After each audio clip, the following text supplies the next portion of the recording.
Olá amigos, sejam bem-vindos às Notícias Proféticas. Hoje vamos falar de catástrofes. Mas primeiro vamos pedir inspiração, como sempre, ao nosso bom Deus. Nosso Pai que habita nos altos céus, bom Pai, te agradecemos sempre, Pai, pela oportunidade que nos dás em aprendermos mais sobre a tua virtude, mais sobre estes fins dos tempos, Pai, em nos prepararmos cada vez mais para a vinda do teu Santo Filho. Ajuda-nos nesta hora, então, é o que te pedimos e agradecemos em nome de Jesus. Amém. Amigos, como tem vindo a ser notícia nos últimos dias, as catástrofes naturais, como tremores de terra, em várias partes do mundo, têm-se avolumado cada vez mais. No fim dos dias, estes sinais proféticos dados pela natureza, estas convulsões naturais, algumas provocadas pelo homem, outras nem tanto, elas seriam cada vez mais próximas, cada vez mais juntas umas das outras. E não obstante, muitas das vezes elas provocam vítimas mortais. Felizmente, não é bem o caso do que vamos apresentar hoje. Queria começar com um versículo convosco que está aí no capítulo 8 de Romanos. Ele é um versículo bastante conhecido, penso que já o transmiti aqui para vocês. Aliás, de facto, este acontecimento, esta profecia aqui, do apóstolo Paulo, que já vem desde lá de trás, é algo já velho, porque o apóstolo Paulo já nos seus dias escreveu o que vem em Romanos no capítulo 8, verso 22, e diz o seguinte: porque sabemos que toda a criação justamente geme e suporta dores até agora. Reparem que há cerca de 2000 anos atrás, o apóstolo Paulo já se queixava, entre aspas, já relatava que a criação já gemia como se estivesse em dores de parto. Que a criação já estava sofrendo muito por causa dos pecados do homem. Parece que 2000 anos depois as coisas não mudaram. De facto, até pioraram. E o que nós estamos a ver agora não é exceção. Quero partilhar convosco algumas notícias. Elas são recentes e elas mostram-nos na realidade aquilo que as dores que a criação sente, as dores que aquilo que Deus criou, todo o planeta, toda a natureza criada por Deus, muita dela para nosso serviço, está neste momento com dores de parto. Ora, as senhoras sabem o que é isto, até bem melhor do que os homens. Porque todas as senhoras que deram à luz um filho sabem que antes do nascimento do filho, aquelas dores, aquelas contrações, elas vão-se dando com um espaço cada vez menor e elas vão-se avolumando até que elas são contínuas. Então, depois disto, logo a seguir, é vinda a hora de dar à luz a criança. Ora, sabemos nós que se estas dores de parto, se estes gemidos da natureza são cada vez mais, aliás, menos espaçados uns dos outros, sabemos que está para vir algo em grande, sabemos que está para vir à luz o Filho de Deus. Mais sinais, mais provas de que vivemos nos últimos dias da história da Terra. E a natureza geme como uma senhora que está prestes a dar à luz, está prestes a conceber, digamos, um parto. Então, cada vez mais os sinais da Terra, cada vez mais os cataclismos vão acontecendo com espaçamentos cada vez menores, indicando que brevemente, como vos disse ainda há pouco, virá com poder e grande glória nas nuvens dos céus, o nosso tão aguardado nosso Senhor Jesus Cristo. E é isto que vem acontecendo nos últimos dias, um pouco por todo o mundo. Tem sido notícia, sobretudo na Islândia, aquela ilha lá em cima do norte do mundo, e esta notícia diz-nos que após 1400 tremores de terra em 24 horas, o país pode enfrentar erupções vulcânicas. Então vejam que em 24 horas houve 1400 erupções vulcânicas, o que indica que um vulcão está prestes a rebentar, à semelhança do que neste mesmo país aconteceu em 2010, causando digamos, uma nuvem de fumaça muito grande do norte da Europa, impedindo assim que, naquela altura, né, que os aviões fizessem a sua circulação normal por causa do fumo, podia prejudicar as aeronaves, causando assim bilhões e bilhões de prejuízo nas companhias aéreas, visto que naquela altura quase 100 mil voos foram cancelados. Esperemos que não torne a acontecer o mesmo, mas é um risco. Próxima notícia diz-nos que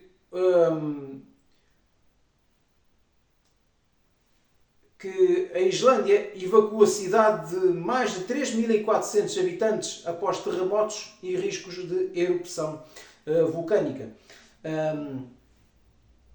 Esta cidade, chamada de Grindavik, no sul da Islândia, ela não fica muito longe, cerca de 50 km da capital Reykjavik, e neste local tem havido, como vocês viram, grandes terremotos que vão sucedendo uns após outros no pouco espaço de tempo. Vou-vos deixar também para vocês verem um pequeno vídeo já a seguir, onde mostra que nesta cidade, nestas últimas horas, são imagens recentes, houve uma grande fissura que atravessou várias ruas e dessa fissura está saindo até mesmo alguns vapores do interior da Terra.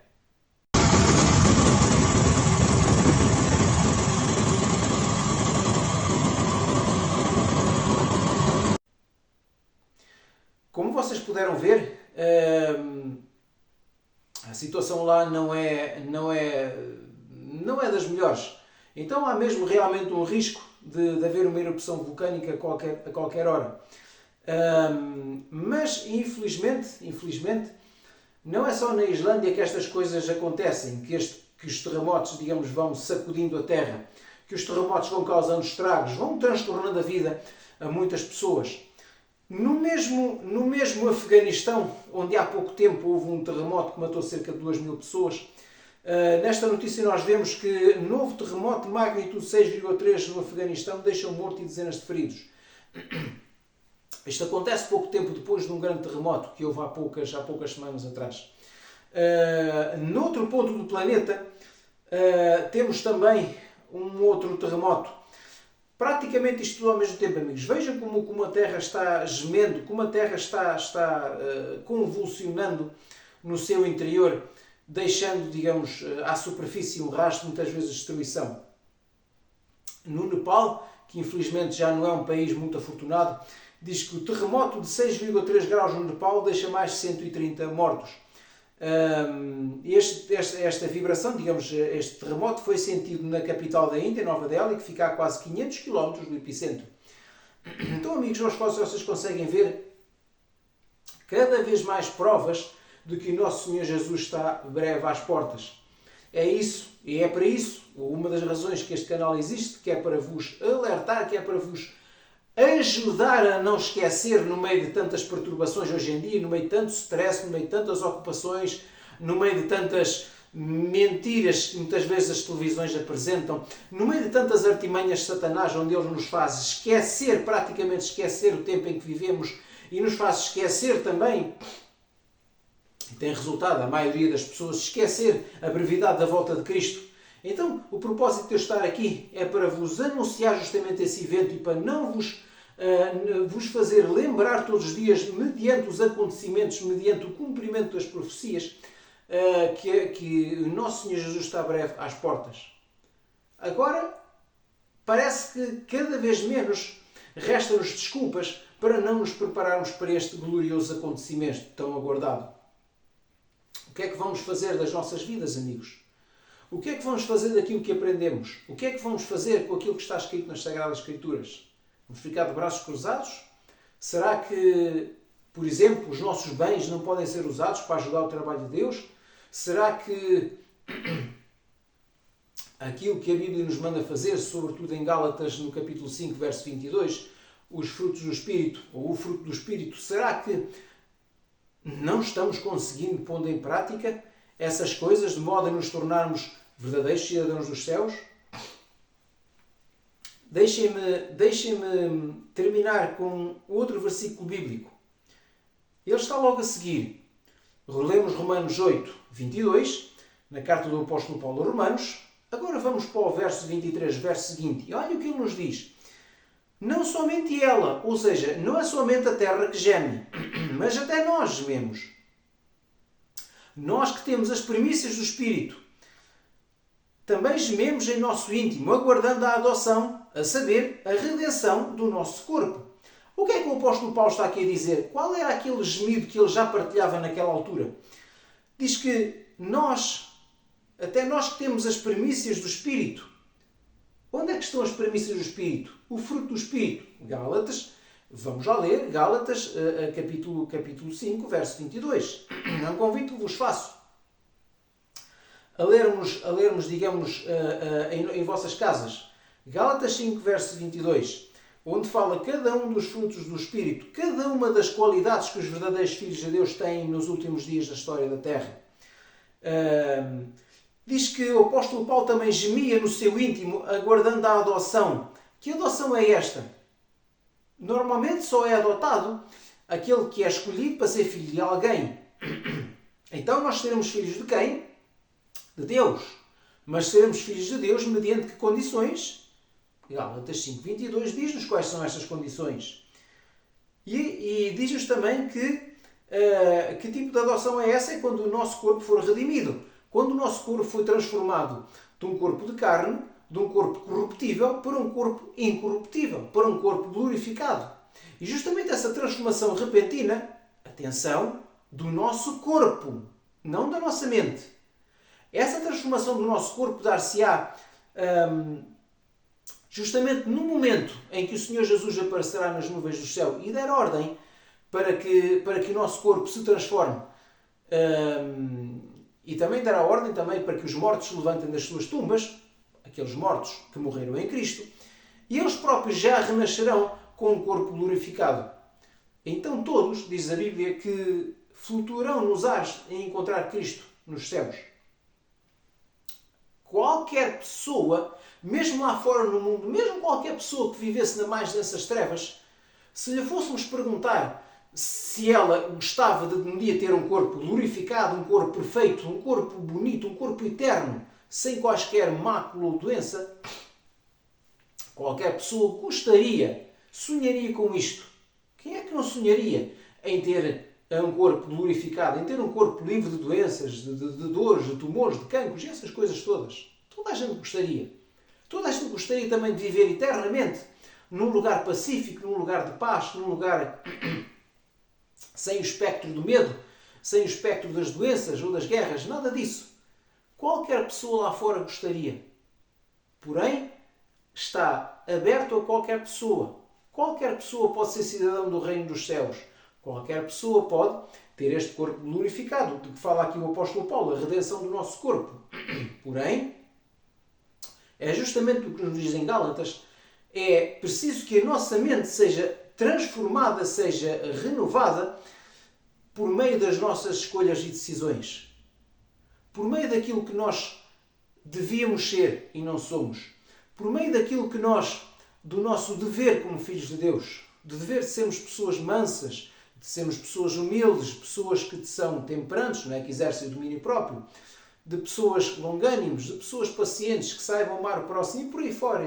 Gálatas 5, 22 diz-nos essas coisas. De facto, se quisermos, até podemos ler, já que estamos a falar no assunto. Assim poupo-vos algum trabalho. Gálatas 5, no verso 22, diz o seguinte: mas o fruto do Espírito é, reparem que é no singular, o fruto do Espírito, porque tudo isto é um todo, é o amor, a alegria, a paz, a longanimidade, a benignidade, a bondade, a fé. Verso 23, continua: a mansidão, o domínio próprio, a temperança. Contra estas coisas não há lei. Reparem, o que nos diz aqui a outra carta do apóstolo Paulo a Gálatas, ao povo da Galácia, é que se nós, ainda aqui na Terra, vamos recuar no tempo e vamos ao nosso dia de hoje, ainda aqui na Terra, é verdade que este fruto vai nos permitir, ou será uma das grandes condições para nós recebermos a vida eterna, e este fruto, se reunirmos todo este fruto de uma vez só, porque ele é um fruto por inteiro, não muitos frutos, mas um só, então se estes frutos habitarem na nossa mente, se o nosso caráter for de acordo com o que está aqui escrito, sim, teremos condições, mediante, claro, os méritos de Cristo. Mas Cristo está pronto para isso. Mas teremos condições não só para receber a chuva seródia, que em breve virá, mas também, em última análise, a salvação em Cristo Jesus. Mas, como vos disse, vamos recuar ao dia de hoje e olhem que o apóstolo Paulo termina no verso 23. Contra estas coisas não há lei. Então, ainda que todo o mundo viva em trevas, ainda que ninguém, por muito estulto, por muito maluco que seja, queira herdar a salvação, ninguém vos vai poder acusar, ninguém vai ter nada para vos apontar o dedo se vocês forem pessoas amorosas, se vocês forem pessoas pacíficas, se vocês forem pessoas pacientes, como diz aqui, se vocês forem pessoas boas, cheias de vontade, se vocês demonstrarem fé em Deus, se vocês forem pessoas mansas, se vocês souberem dominar o vosso temperamento e o vosso caráter, o nosso, falamos no plural, ninguém vos vai poder apontar o dedo, porque contra estas coisas não há lei. Os homens têm imensas leis, sobretudo aqui na Europa, que é um continente cheio de leis, normas e preceitos, mas nenhuma lei que o homem faça é contra estas coisas que o Senhor aqui diz, pela mão do apóstolo Paulo. Ninguém tem como apontar a alguém que tem um bom caráter. Ninguém. E lembrem-se, nosso Senhor Jesus tinha tudo isto e muito mais ainda. Mas ainda assim lhe quiseram apontar o dedo. Ainda assim, houve pessoas que disseram coisas contra ele ao ponto até de o matarem. Sabem porquê? Não tenham medo, amigos. Vamos novamente à Bíblia. Desta vez ao capítulo 5 de Mateus. Saber porquê é que ainda assim apontaram o dedo ao Senhor Jesus. No capítulo 5 de Mateus,